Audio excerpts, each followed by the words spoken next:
Good morning, everybody.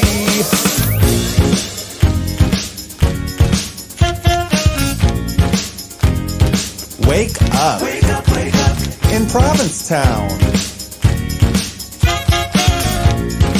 This week featuring Wake up, wake up. Can I have some coffee? Wake up, wake up. Make it strong, please. Hey. Ho. Hey. Wake up, wake up. Ho. No, really, can I have some coffee? Wake up, wake up.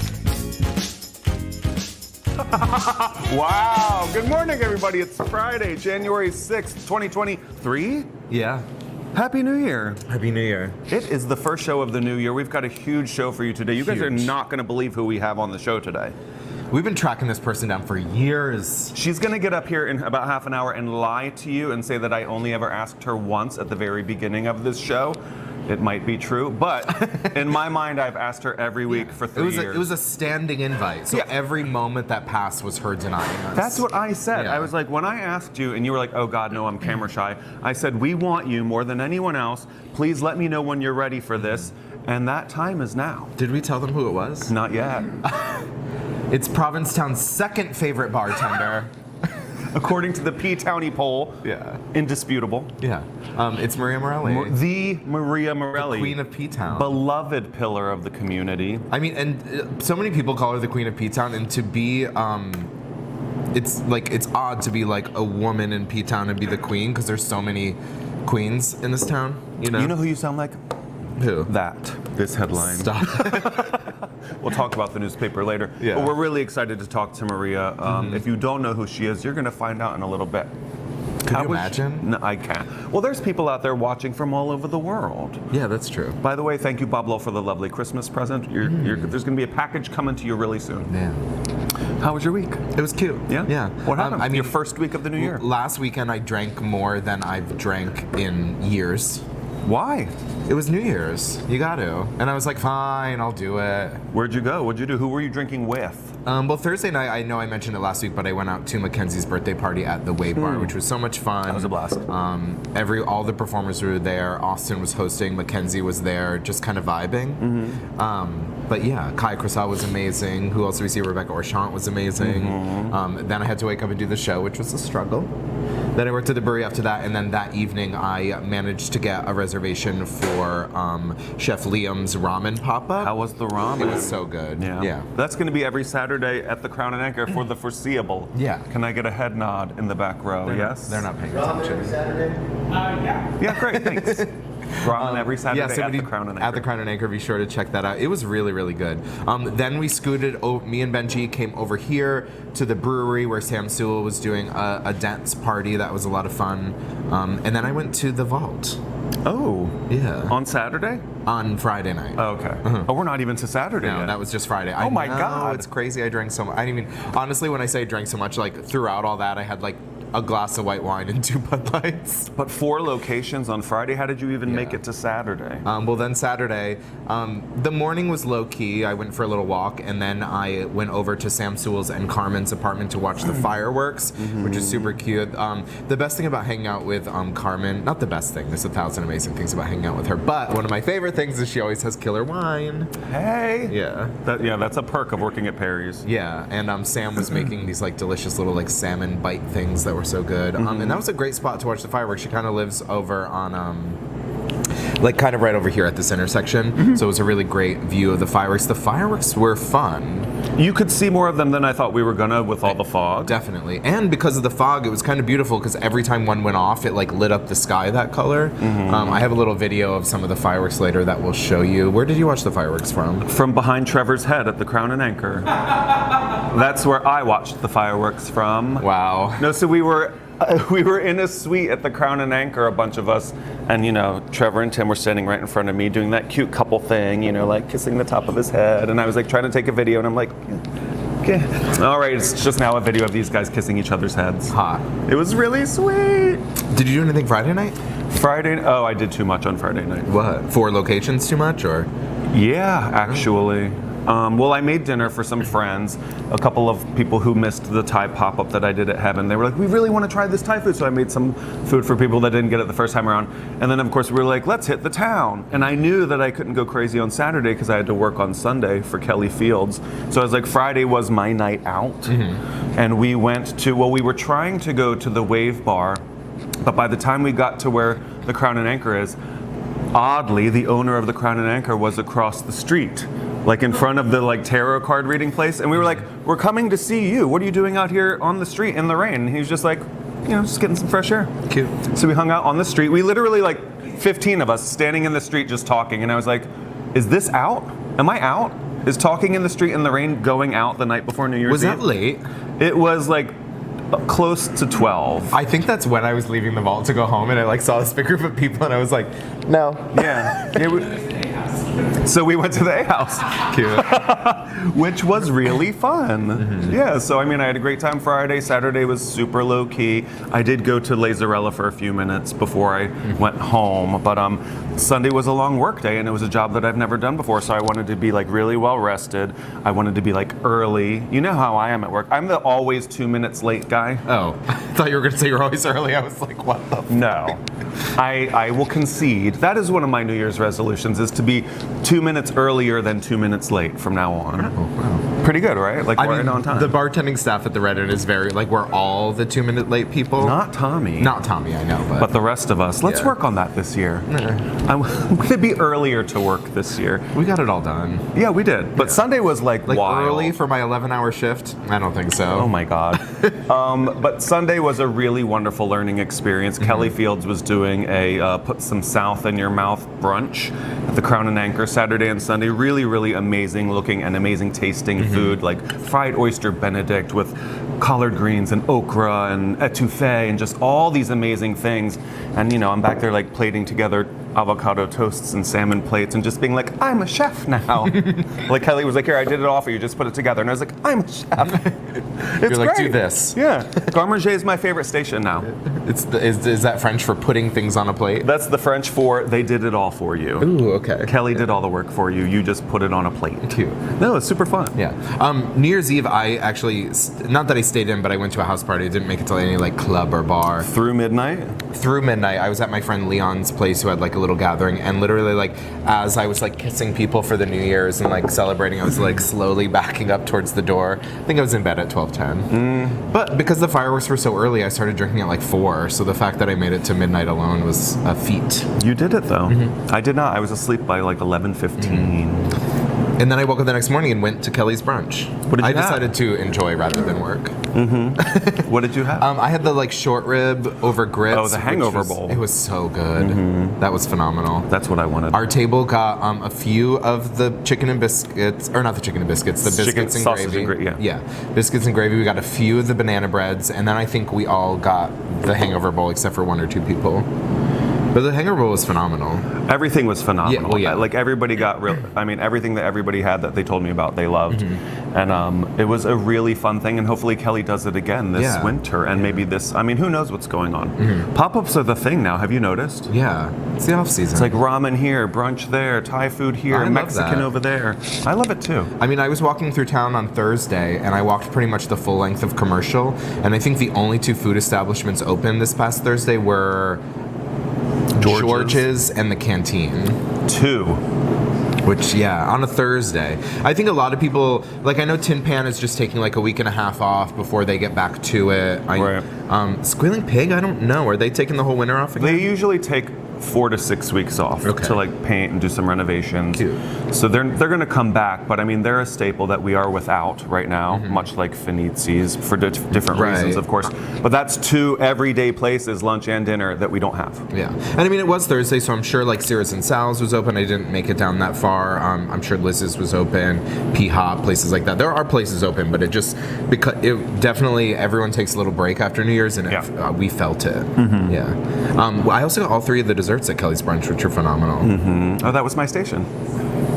They looked like it was made already. Yeah, that's what I'm saying. She was 2 banana puddings, 2 cookies and you're milk, 2 key lime tarts, and I was like, Dun, dun, dun, dun, dun, dun. I did it. Yeah, it was also like a drag brunch, and I love the format that they did. I've been to drag brunches where it's like seatings, and then there's like a 45-minute show where it's just like numbers. But they kind of, because there weren't specific seatings, they were like every 20 minutes they would do 2 numbers, which I love because like you could watch and really enjoy for like 2 numbers, and then you kind of got to like chat with your friends for another 20 minutes. Then you got 2 more numbers, and it was a really great crew. I know Roxy Pops was there on Saturday, but she didn't make it to the Sunday show. So it was Mackenzie, Kaya Cristal, and Marty Gold Cummings. I know Marty. I've known Marty from their political like dealings and things like that. So I'd never seen them perform, and I was blown away. Yeah. I expected them to be a little more serious just because I've seen them do like speak politically minded and all that stuff, but it was wild and fun and crazy, and it was one of my favorite. She did the did you see any of it? No. She did like a Sally Field number that was so fun. Was it Steel Magnolias? It was like clips of her talking and then like a song paired in with it. Yeah, it was. I love that. Yeah, like I know it might not have been this, but she would do like, oh, you really like me, and then go into a song that's like, I like it. Like, you know what I mean? Yeah. Like kind of like that. It was a lot of fun. Didn't you come to Province the summer before you moved here? Marty Gold Cummings was hosting Audition at the Crown and Anchor, which was. So that was 2 summers before I came here. I came back the summer before to see like the winner show because the prize was a one night only. Like a one-night show, and the winner was Chelsea Piers, and she brought up Nomi Sass and also Jackie Cox, who was on season 12 of Drag Race, or 13? 12.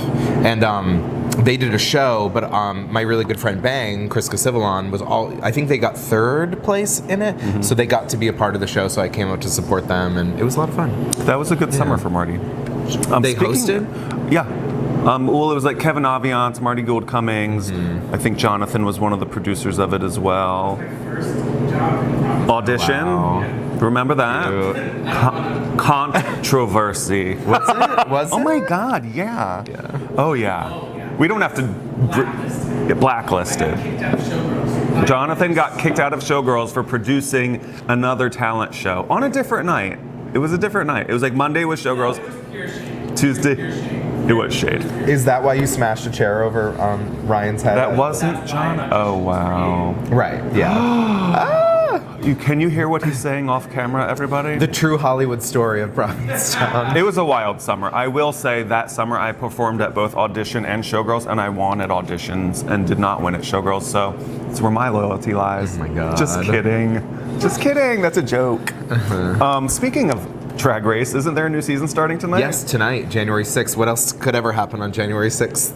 The second anniversary of the insurrection attempt. Yeah, but tonight is the premiere of the 15th season of regular Drag Race. There's 15 girls on it, so it's the biggest season they've ever done. Oh, wow. Yeah. And 4 from Connecticut? 4 of them are from Connecticut. I don't think they've ever had a Connecticut queen on before. I didn't really know there was drag in Connecticut. You didn't? No, but one of them is Robin Fierce, who looks really incredible, but my favorite is she posted a few videos on her TikTok. She worked at Best Buy when she lived in Connecticut, and if she had a gig after her shift, she would go in drag to Best Buy. Was allowed to do that? Yeah, which I think is really cool. That is really They were cool. like, sure. And in this interview, people were like, how would people react to you? And she's like, there were kind of like a few different variations of how people react to me. Some people would just like politely ignore me in like a way like, oh my God, we don't want to talk to that person. Other people had no idea. That it was a drag queen? Yeah, because like people would be like, "Oh, what did you wear?" She'd like, "Oh, I wear my little crop bob because it was like it looked natural." She would wear full body with a Best Buy uniform over it. And some people were just like, Miss, Yeah. can you direct me to the video games? Well, she said that people would come in, buy things from her, and then come back to like get more things and be like, "Oh, we were helped by this lovely woman last week," and they'd be like, Aw. "Oh, that's them." You think she's gonna win? No, I don't. I have no idea. I haven't looked. You into- always have a prediction. I know. I'll have a prediction after today. Okay. Yeah. You're gonna watch it tonight and then make a prediction. Yeah, well, I think I heard a rumor that it's going to be a split premiere like they've done, where they like introduce half the girls one week and then half the girls the next week. So it might have to wait till next week. Well, as I always say, you can't spell Connecticut without C-U-N-T. So my money is on one of those 4. Go ahead, girls. Yeah. But there is a viewing party tonight at the Crown and Anchor, hosted by Austin and Mackenzie. The show starts at 8. It does, I imagine it's going to fill up, so if you would like a good seat, get there a little early, get a few cocktails in you before the show starts, that'll help. Wave bar? Yeah, at the Wave Bar. I remember last year, me and Joelle went to one of the viewings, and we showed up kind of like 5 minutes after it started, and we're like, oh my god, amazing. There were like 2 seats right in the middle, so me and Joelle take that, and all of a sudden we're like, oh my god. There was like a light shining directly at us, and I literally had to watch the show like this, just because there was a light like directly at us. So don't sit in the front row. I mean, I don't know. I know people now. I'd be like, Andrew, yeah, this light doesn't work for me. It's not for me. Oh my goodness. Yeah, but I'm really excited. Yeah. Are you going to watch it at the Wave Bar? I think so. I'm not positive. It's a friend's birthday, and I have to wait to see what they want to do. Yeah. Really quickly, they just finished a season of Canada versus the World, and I will say it's the first time where I was like very upset by the winner. Really? Yeah. Why? Raja O'Hara won, and no shade to her, but I really thought Silky Nutmeg Ganache like really should have won. And You didn't like Silky when Silky was on the first time. yeah, and I feel like, so Silky's been on 3 times. The first season I was on, I could not stand her. The second season, I like very much warmed up to her and like developed a real hearty respect for her craft. And this past season, she was like the only reason that whole season was incredible. She was amazing, gave us some of the best lip syncs, and also people always lament the fact that so few big girls have won, and I thought giving it to Silky would have been fully deserved and like a real triumph for the big girls. So She I was finished very second? bummed. Yeah. Oh, Yeah. Maybe next time, Silky. That'd be 4 times on the show. Haven't people done that? Just Jujubee. Yeah. But I'm excited for tonight. Good. Have fun. And next week we look forward to your prediction for the season. Yeah. You know what else we have coming on next week? What? Well, did anybody read that story in the New York Times about the muck at the bottom of like all of the Cape Cod rivers and estuaries? They've been talking Ethan, you're about- gonna cry. They've been talking about it for a few years locally, so it's exciting to see that it got a little like national press. They used to call it a black custard. Yeah, so because of all of the, I don't want to say extra people on Cape Cod, but no, like as the population grows and as we continue to rely on really old, outdated septic systems, you know, those things tend to like leach. They're designed to do that. Yeah, poisonous gases down and into eventually the water, and it turns into this like black, whatever you just called it. Well, they said it's been called a custard thickness. The New York Times, I think, said it was mayonnaise. Yeah, black mayonnaise. And so, like, if you read the article in the Times, and the fact that it's in the New York Times, I'm like, people here need to know more about this. So we're going to have Troy Wood from the Center for Coastal Studies on next Friday to talk to us about this disgusting mess. But it's this black sludge, and in the article, a woman who works for the Coastal Studies is like, she's like, okay, stop the boat here, I'm going to jump in. And she jumped in, and it was like up, they had to like pull her out, and this stuff is smothering all of the shellfish and sea life at the bottom of the ocean floor. So she's pulling up fistfuls of dead mussels who were suffocated by this sludge. So there's not enough oxygen getting to the sea life. So shellfish harvests are not only getting smaller, but the ones that do survive are themselves smaller. So unless we And I fix imagine this, not delicious. yeah, like, oh, this one has notes of sludge. Notes of black custard. Yeah, so it's like, it's a problem. Yeah, it's my for- understanding that, I know I might be entirely wrong. We'll talk to Troy next week, but it's my understanding is that like the nutrients that are being leached from these septic tanks is causing like toxic algae blooms. That's what it is. Then when the algae dies, it turns into this toxic sludge. Right. And I mean, it's not just the problem of overpopulation, it's also climate change, which itself is a result of overpopulation sometimes, maybe. I want you to start pointing out these extra people. You guys, there's just too many people on the planet. Yeah. Who are the extra people? Name names. All of us. We've established human beings are the problem. I learned that in Avatar 2. Humans The shape ruin of water. Humans ruin everything. I can't wait to talk to Troy about this because it's like all of our problems here on the Outer Cape. It is a multi-pronged issue because in the New York Times article they were like, the entire Cape just needs to put in a couple of $1 billion sewer systems and they'll be fine. And then you have people in Mashpee going to their town meeting being like, I can't afford that. Right. Like, if you force me to go to a sewer system and get rid of my septic system, I will have to sell my house and move. Right. Like, not a lot of people here can afford that. So we'll see what Troy has to say. Hi, there she is herself. Yeah. Oh, your coffee's over here. You are? Yeah, you're doing great. Oh, your coffee's over there. So, I mean, it looks disgusting and it's scary. And I mean, shellfishing is a way of life out here. Yeah. I mean, it's a huge industry. It brings a lot of people here. Yeah, and I mean, there are native tribes, like the Wampanoag tribe in Mashpee, I think, has been, like, their reservation is, let's say, 170 acres. Shellfishing is like, they've been doing that for thousands of years. And they're like, if we can't do this, like, this is our entire culture. This is our way of life. Like, it's fucked up. Yeah. So call your local representative and ask them about the black sludge at the bottom of the ocean floor here on Cape Cod. I talked to Julian about it, and he said, this is all we talk about every day. He's like, we're working as hard as we can on this stuff. Yeah. And I mean, it's good to know that the people out here care. And we fortunately have fewer extra people in Provincetown. Like, there's 3,000 people here. There's like 15,000 people in Mashpee. Right. So we're a smaller community that hopefully, we have to worry, but not as much as everybody else. Yeah. Is there any good news? Or more bad news? Well, there's more things I did last weekend. What? So after Kelly's brunch, we came right here to the Provincetown Brewing Company for the Hair of the Dog Disco, DJ Andrew Lennox. He loves that song. I'm sure. But it was such a fun party. That's one of my favorite parties of the year, and definitely one of my favorite parties at the brewery. It was jam-packed in here. I heard it was wild. Yeah. And then I heard they all went to someone's house together. Yeah. Like 100 people. Showed up to a much smaller house party. Cute though. I went to Harbor Lounge after to get a drink with some friends who were visiting in town, which was cute. And then I went home and made myself dinner and was in bed by 9 o'clock, as one does on the first of the year. And then you had a quiet week? Yeah, mostly. You didn't go to the Painted Lady yet. No, I didn't.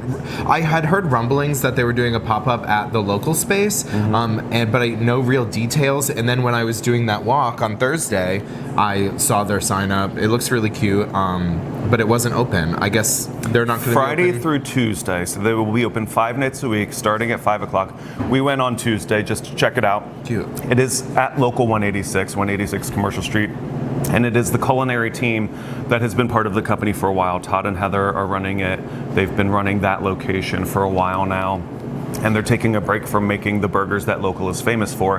And the menu is really, really delicious, awesome. Winter stuff. Like, we had some chicken tagine, some duck confit. There was a really fantastic miso onion appetizer. I was like, miso onion, and everybody that had gone before me was like, you guys have to get the miso onions.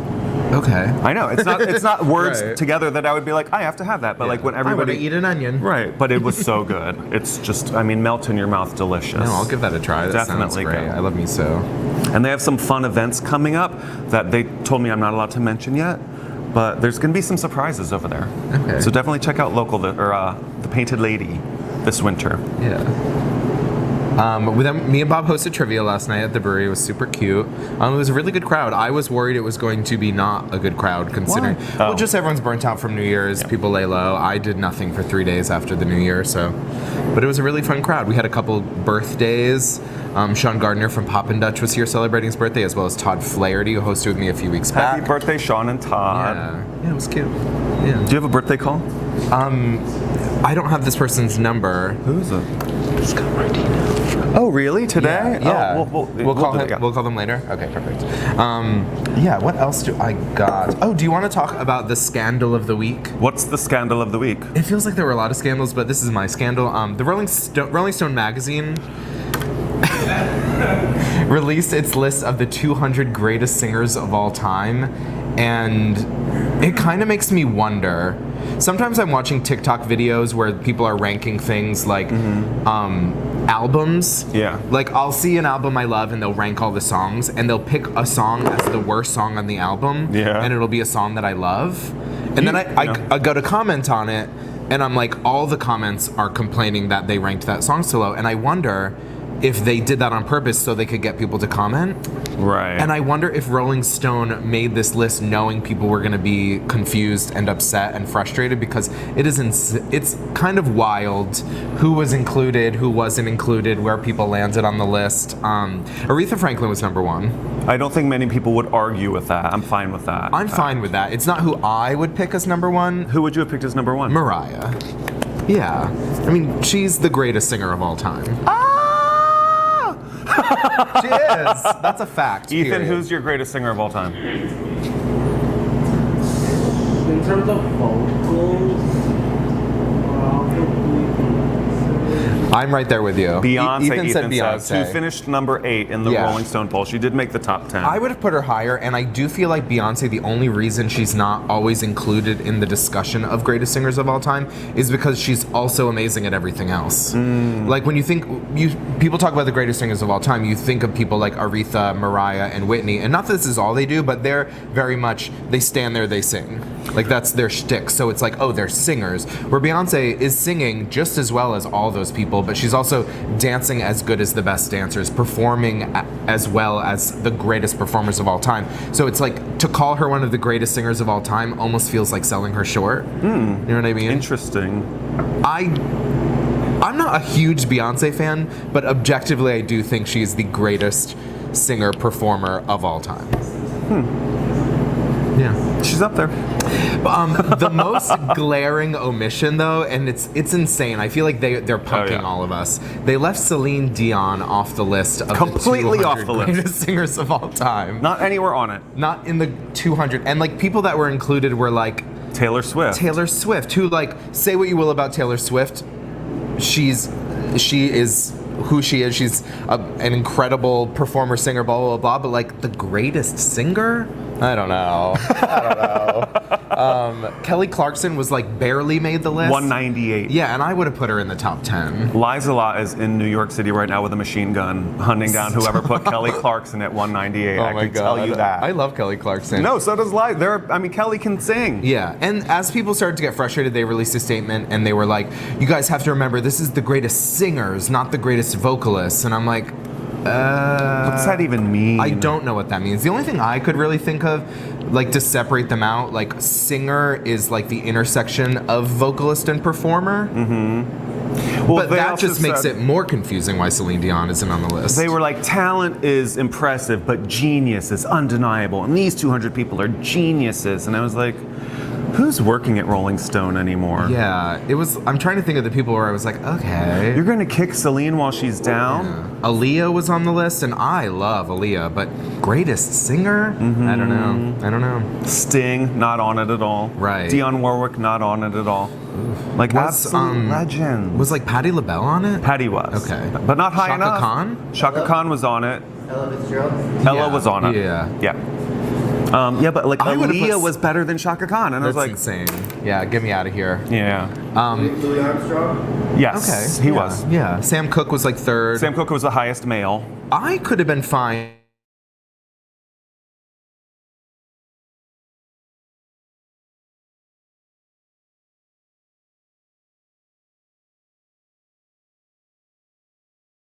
I just think it's like we're comparing apples and oranges when you put like male and female singers against each other. I just think women are better at it.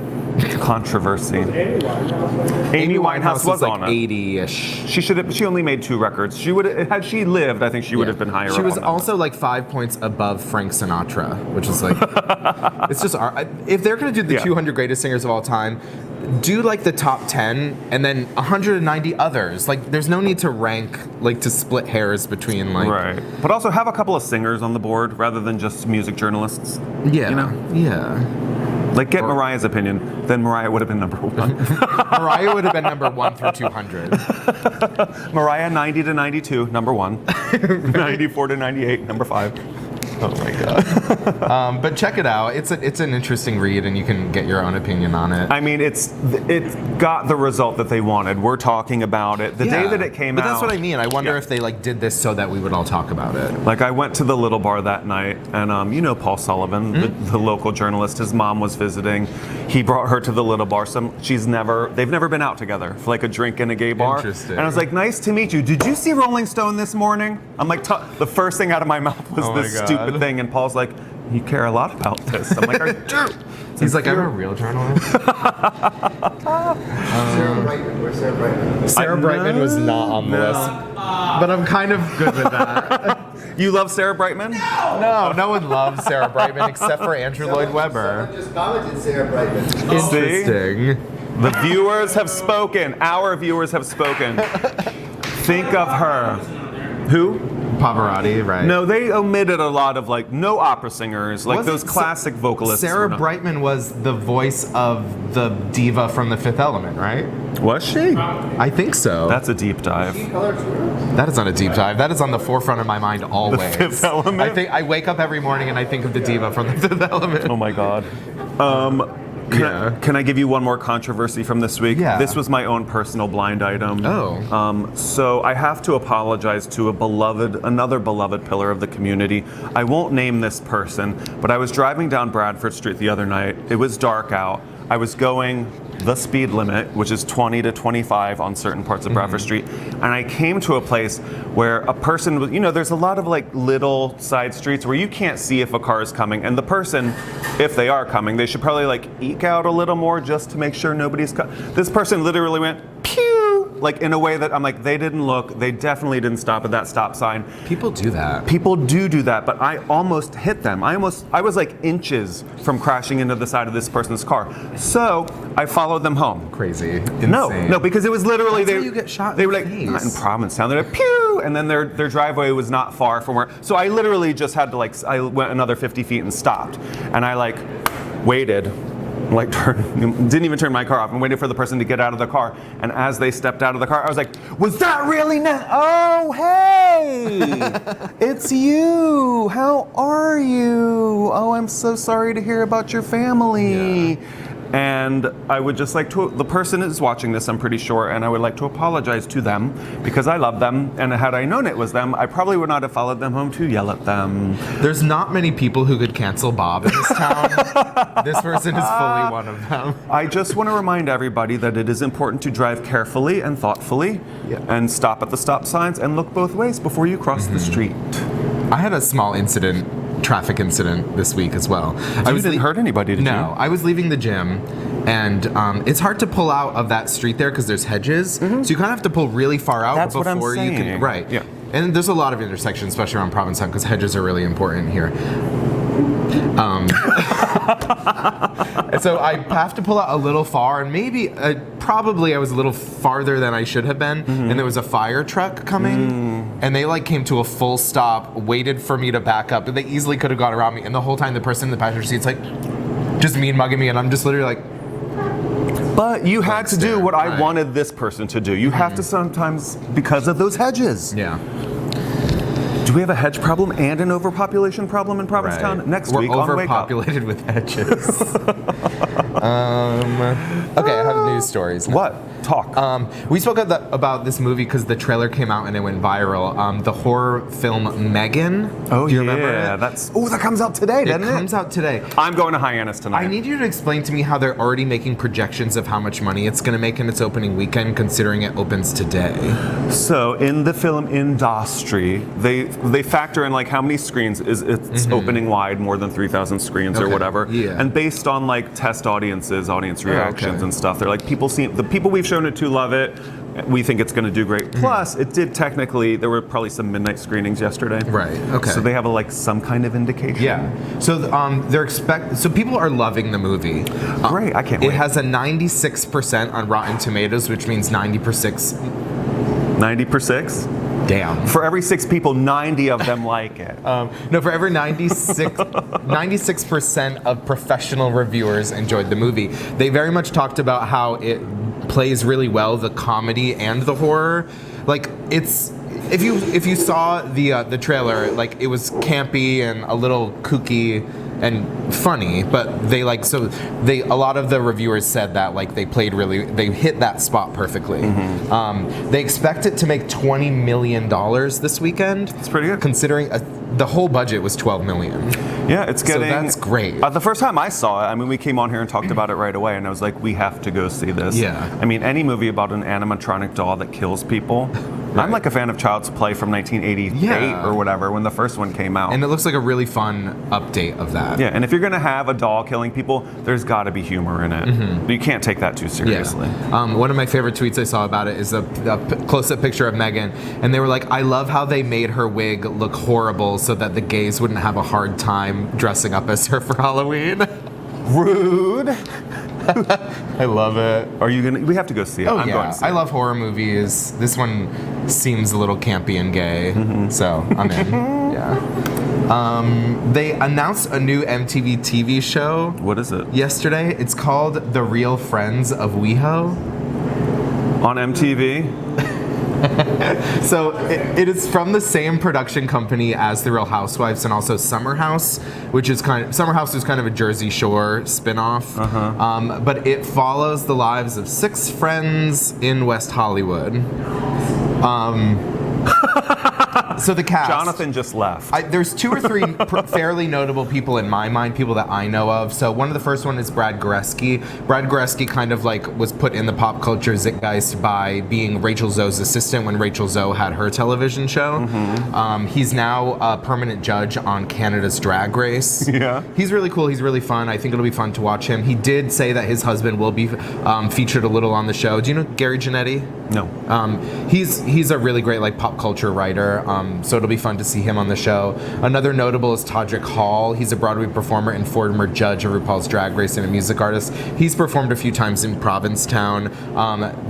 All the talk of the show is like slating that he's going to be like the villain, which kind of tracks. And there's a few other ones. There's actor Curtis Hamilton. Dorian Renault, he's the CEO of skincare brand Butter.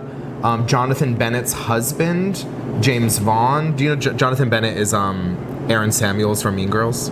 Oh, okay. So his husband, who's also a news host, I actually just kind of got introduced to him because I was watching Trixie Motel last week, and he was a featured guest on that. And also social media influencer Joey Zauzig.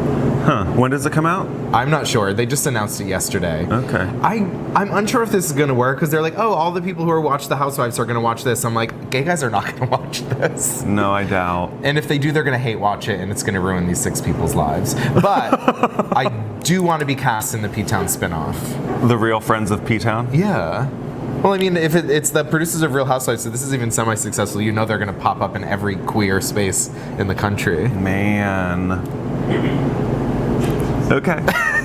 I want my life ruined by a reality TV show. I wish that for you. Thank you. You're welcome. Did you see the last Friday Barbara Walters passed away? I did. Yeah, just like legendary news anchor. She was the first female co-host of the Today Show in 1962. She was the first female co-anchor of a network evening news program in 1976 when she joined ABC Evening News. She eventually landed her role in 2020 and was the like founder of The View. She was a regular host of The View until 2014, and when she passed away, a lot of videos started popping up, and I had never seen her last show on The View. Did you see what it was? So the Oprah co-hosted with her that week, and she's like, you've inspired so many female journalists over the last few decades. Just for an example, these women, and she just lists, and every single woman you could think of in news journalism like walks out They of the came wings. out? It was like 50 of them, That's and like really everyone sweet. you could think of, Connie Chung, like all of them. It was amazing. But she passed away last Friday at 93. One of our viewers would like to point out that in the photo that you just showed from the Real Friends of WeHo, Stephen Walker of Provincetown is in that photograph. No way. Is that possible? No, it's not him. It looks like him. How dare you, viewer? That is not him. Let me see. I see the resemblance, but it's not. He kind of looks like all of them, honestly. That's not him? No. You sure? No, that's James Vaughn, Jonathan Bennett. This person who texted me thinks all white people look the same. Wow. Canceled. Yes. I guess Todrick doesn't look like Stephen Walker. You're right. Yeah, Todrick is the one he thought was Stephen Walker. Oh my God. He thinks all gay people look the same. You were wrong, viewer. Yeah. Stop texting me. If you're a big Simpsons fan, last week Bob the Drag Queen and Monet Exchange were featured on The Simpsons. Yeah. It was a really fun episode. It was like a little thing where George R. R. Martin he's like on his computer, and his wife from the next room is like, George, are you writing? That you need to write that last book. They made like 2 TV shows and you haven't even finished. He's like, I'm doing something, and it's like him watching a clip of Bob and Monet, which I think is the funniest thing. That's cute. Yeah, the show's featured RuPaul before and also Raja Gemini, but this is a fun little club to be drag race girls that have made it on The Simpsons. Let's see. There's a gay congressman from California who, I mean, once they figure out who the House Speaker is going to be, he'll be sworn in. And he's going to be sworn in on the U.S. Constitution, as well as a photo of his parents that he lost to COVID, his citizenship certificate, and the original 1939 Superman #1 comic. Because you can get sworn in on any book you want. That's what he's using? Yeah. Yours would be like Mariah's memoir. The Meaning of Mariah. Oh my God. So it's on loan from the Library of Congress. He's an avid comic book fan, and he moved to America when he was 5 years old and used comic books to learn how to speak English, which I think is really cool. And one of his first tweets after getting elected was a picture of the Congress reading room. And the first books he read there, he's like, I can't decide if I want to read Superman #1 or Spider-Man #1. Oh. So I think that's so cute. That is cute. Yeah.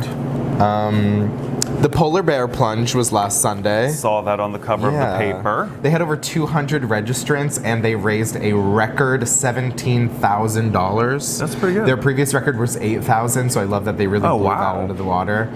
It looked like a really fun event. In our video that I'm going to show you in a few minutes, I have some footage of that.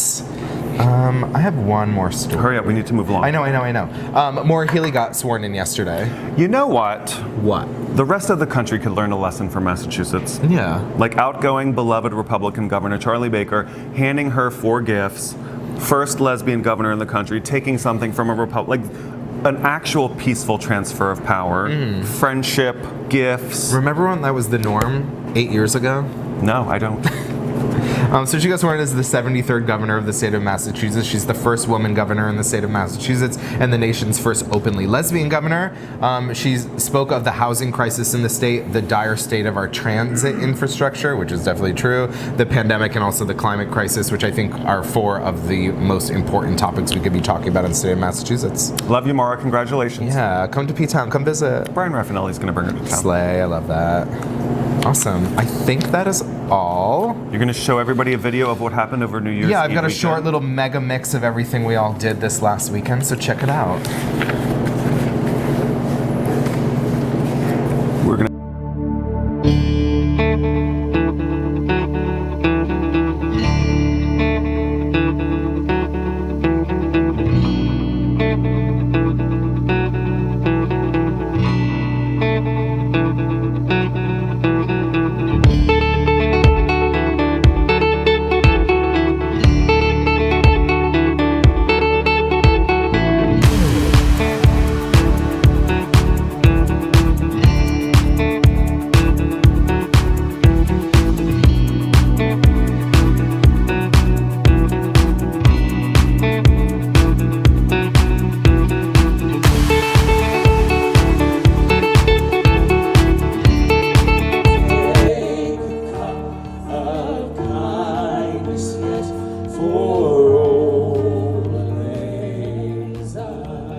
So happy New Year, everybody. Yeah, Happy New Year. It's going to be a great year here in Provincetown, our best one yet.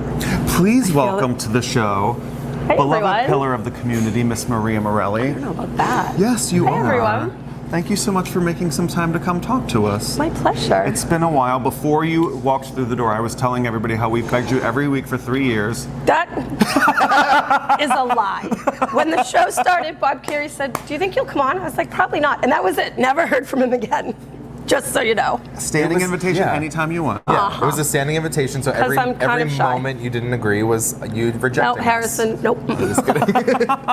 We're here now. Thank you, Yeah. Mark Garetz. Thank you, Mark Arett, by the way, who, men's health is very important, everybody. Mark is up in Hyannis getting a colonoscopy. Get your butthole checked out, everybody. Yeah, by a doctor. By a doctor. By a doctor. Not just someone You in a really have to be doctor costume. specific. Yes.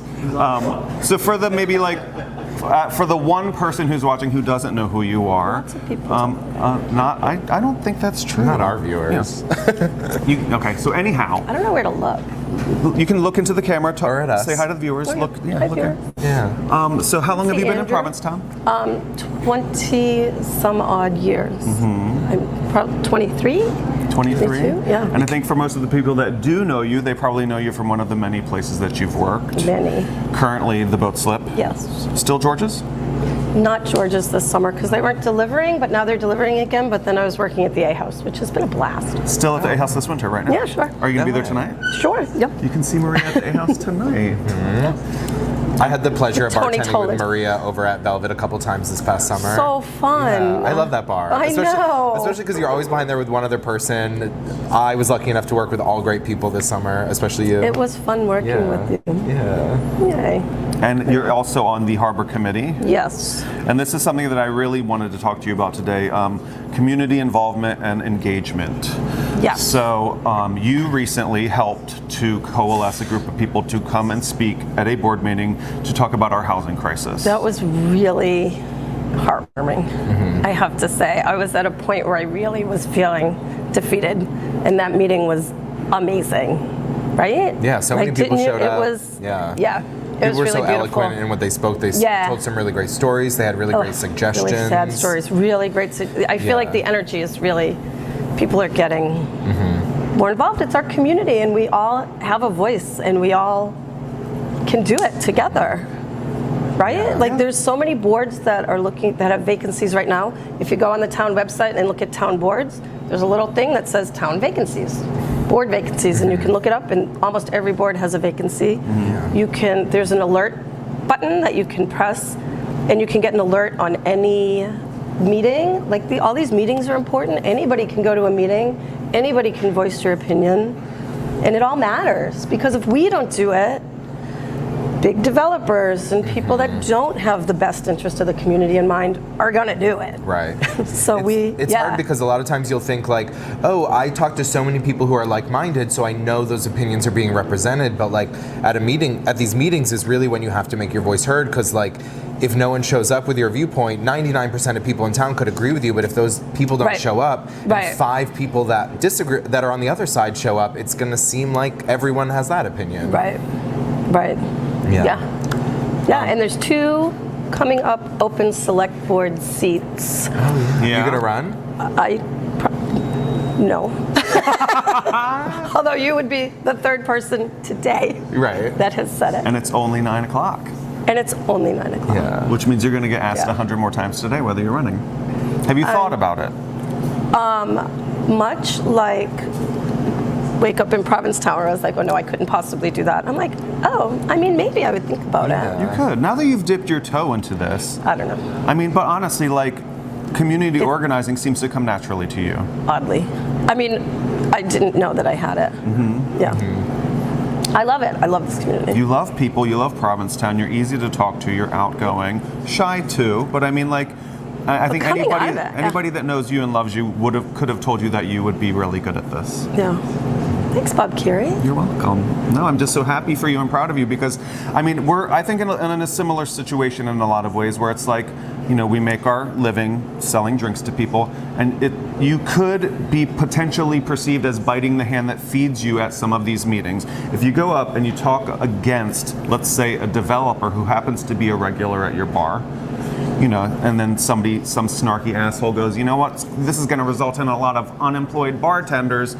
You know, you face that challenge too. You know, like, and so I think that's part of the reason why I'm sometimes scared to get up and speak out at things like this. Like, what was the thing that finally pushed you to the point where you're like, I have to do this? It's not so much anti anything as much as it's for something else. Mm-hmm. Yeah. You know what I mean? Like that, I don't know what happened. Like I said to Margaret, I was just getting really angry about a lot of things. And I was like, oh, this isn't me. I'm not an angry person. And I just kind of turned it around and started getting involved.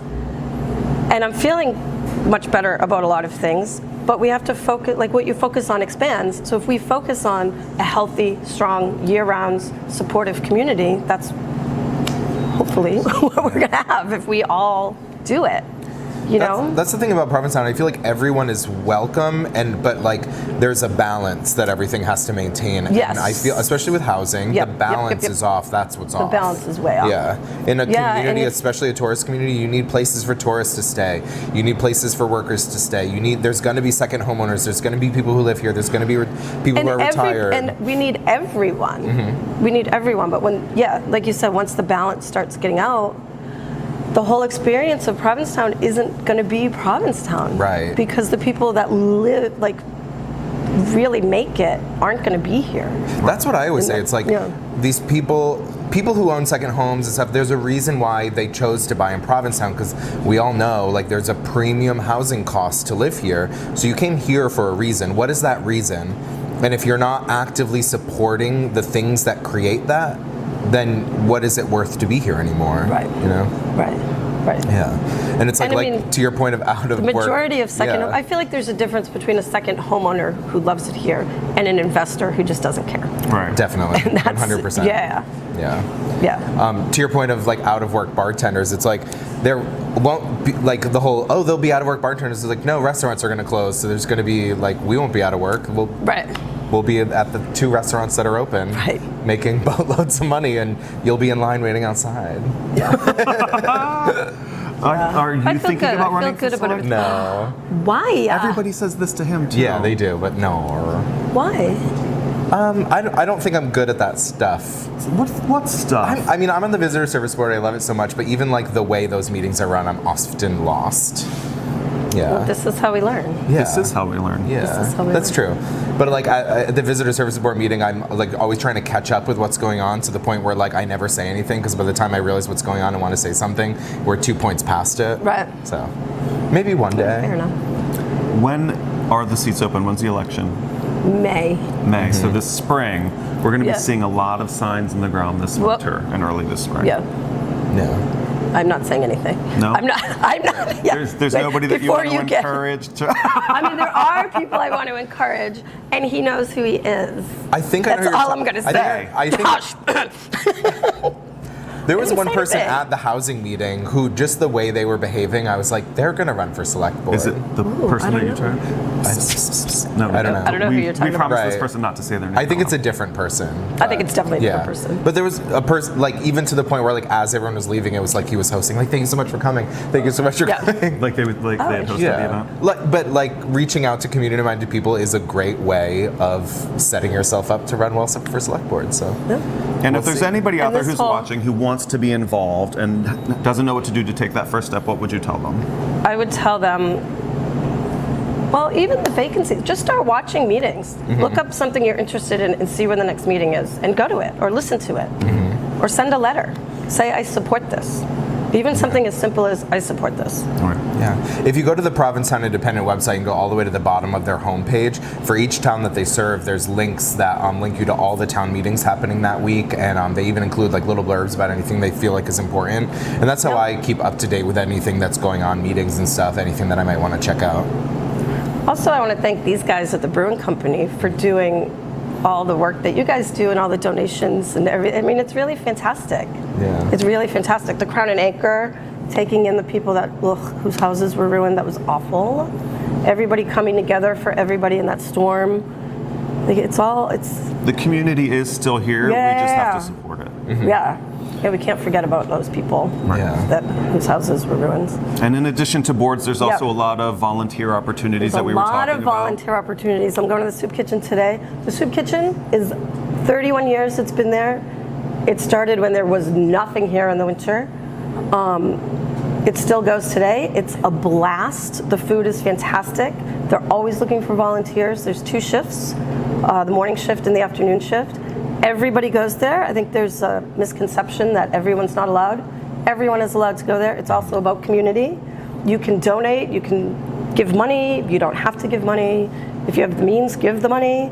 And it's just great. Like Paul Benson went yesterday and he hung out with Channing and he was like, this is great, I haven't seen Channing in forever. And you just see different groups of people that ordinarily wouldn't meet and hang out, meeting and hanging out and having really good food. Like it's And it's easy fun to here volunteer, you know.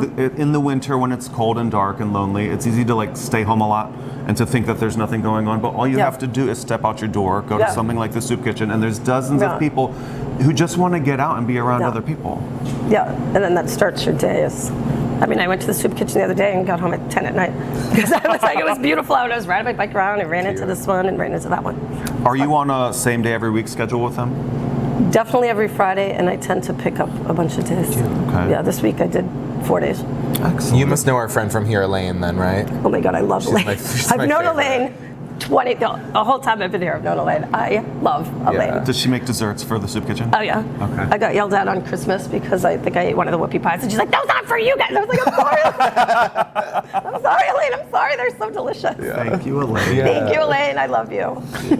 And a couple more things before we let you go. Some things you're concerned about with this community. I know that we were talking about maybe not bringing this up yesterday, but there, like, you know, speaking of dark, cold moments in town when people feel alone, drug abuse. Yes. You know, crystal meth. It like comes in waves in town. Like Yeah. it seems like there's. It's on a big wave right now. I would beg anyone to get help, and don't. Yeah, it's such a tough.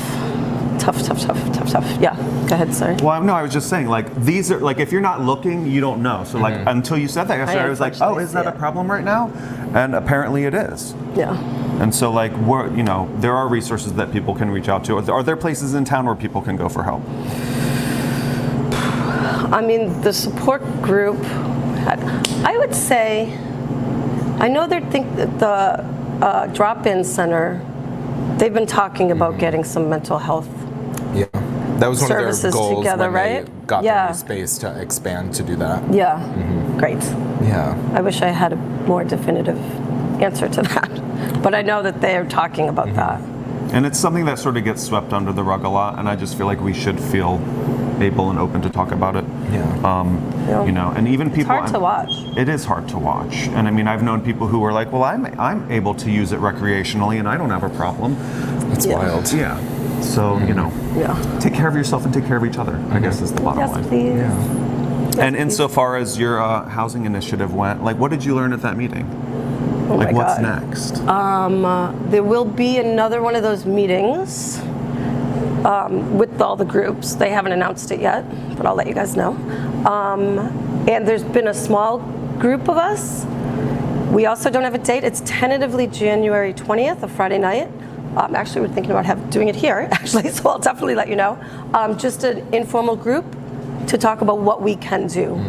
Because town meeting is coming up, and as citizens, we can put articles on town meeting. Right. It has to be properly written, so we're going to have somebody come in and show us how to properly write an article. And we can actually submit articles. We can say, you know, we would like a limit on short-term rentals. We would like a limit on building. We would like a limit, you know, we can put it out there and have it voted on. Yeah. So I'll let you know when that meeting is going to be, and anybody can come.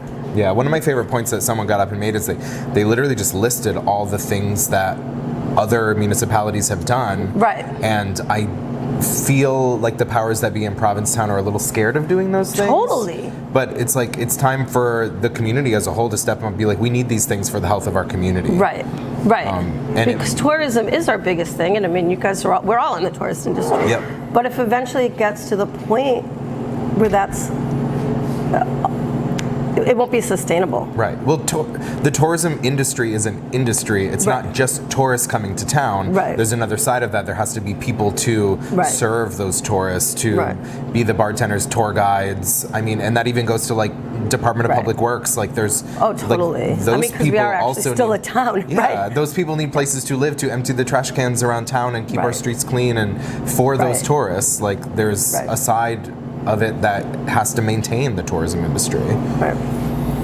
Yeah. Yeah. I feel good about things. Yeah. Actually. I know. Yeah. Thank you It's- for everything that you're doing. Yeah, My pleasure. It makes a You start to difference. feel hope when you see the people that are passionate about it Yeah. getting up, speaking into the microphone, Yeah. and we just need more people like that. Yeah. And even though she's not on Facebook or Instagram or anything like that, you can reach sort out of to on Maria. Instagram. But go to the Okay. soup kitchen and Soup say kitchen's hi. great. Yeah, if you need to talk to Yeah. her, she's available. Yeah. She can help you. Totally. I'm always hiding in the back, putting dishes away. And one my more thing, okay. Maria, how do you plan on overtaking Glenn as the #1 bartender in Provincetown? How? Marbles. I tried that. Then he got back surgery. I mean, I had nothing to do with You that. literally did just have back. Oh my god. She didn't cause it. Did you? God caused that. Okay, good. You'll be back at the boat slip this year, we think. Yeah. Yeah. Year that's number the plan. 19 or 20 at this point, I right? think it's 19, 18 Damn. or 19. Yeah, a long time. Wild stuff. 18. If you can't Yeah. see Maria behind the bar, just look for the longest line because everyone loves Lies. Maria and they just wait. Lies. I love it. Nice. I love it. I love it. Yeah. It's more, and again, that is even more than just tending bar. It's like, yeah, Definitely. yeah, it's cool. Yeah. Thank you so much Yeah, for thanks so coming. much for coming Pleasure. in. Thanks, guys. This was fun. See? Happy New Year. Happy New Year. Thank you to all our Love you, viewers. Thanks to our sponsors, the I'm Crown and doing this Anchor, again. Provincetown Brewing Company, Project Valor Sailing, the Adam Howard Metal Workshop, Be Well Cannabis, Cafe Heaven, The Red Inn. Thank you guys for waking up in Provincetown. Wherever you are. And we'll see you next Friday. Yeah. Hi. Good morning.